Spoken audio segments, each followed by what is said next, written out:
and I were talking earlier, like, how long do you flush an engine? And that's a question a lot of people don't know. They're like, oh, I don't know I don't know.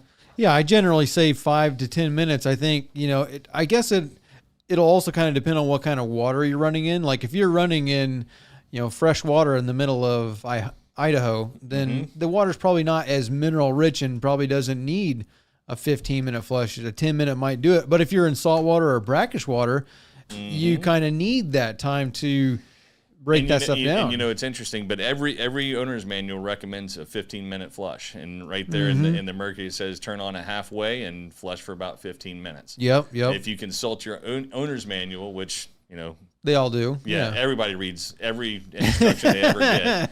There's some people that read those a lot, though. I mean, like you'd be surprised. There are people that who reads them a lot? Attorneys. Oh yeah. Well. And here's what happens, and the delta if you don't flush. Right. So think of flushing as a smoking habit, right? Okay. And if you don't smoke, you don't have a problem. And if you flush your engines every time you use the boat, you're not going to have a problem.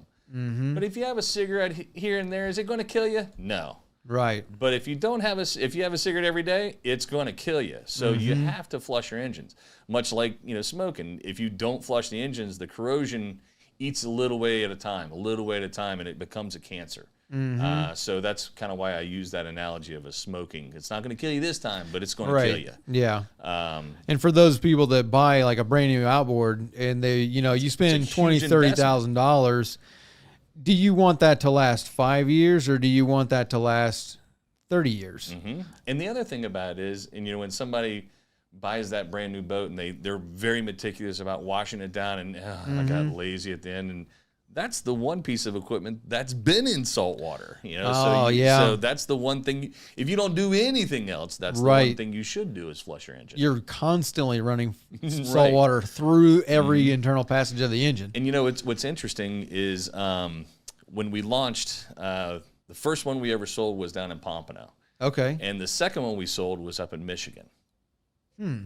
That's interesting. The third one we sold was in Arizona. And we all went like, what? Well, obviously, I'm here in Florida as well. Right. And I don't have the experience with invasive aquatic species versus zebra mussels, milfoil, and there's all a host of other organisms, and whether it be animal or plant-based, that in some watersheds and some freshwater bodies that you have to be very particular about rinsing and flushing everything you have before you even leave the watershed of the ramp.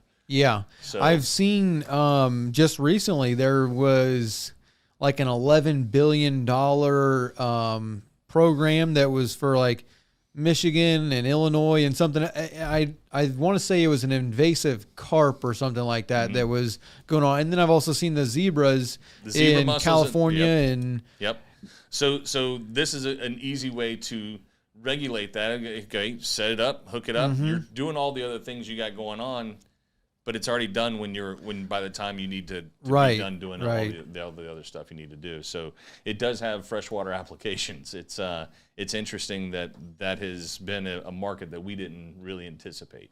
Yeah, I don't know what the water, because obviously the minerals and the salt that's in the water is what the problem is. It's not necessarily, freshwater. In some freshwater, you might be using your well water or some other freshwater. You might have some really dirty water. There's places that have really dirty. It's freshwater, but there's minerals and things that are in the water that makes it really dirty and harmful. So I don't really know, Arizona, because you said that was the third person that bought one was in Arizona. I wonder what.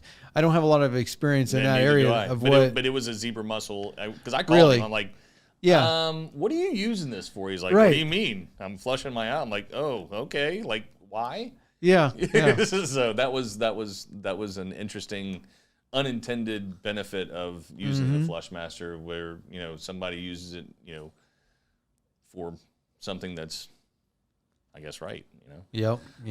So if you like this clip, you can watch the full podcast over here, or you can watch another clip over here.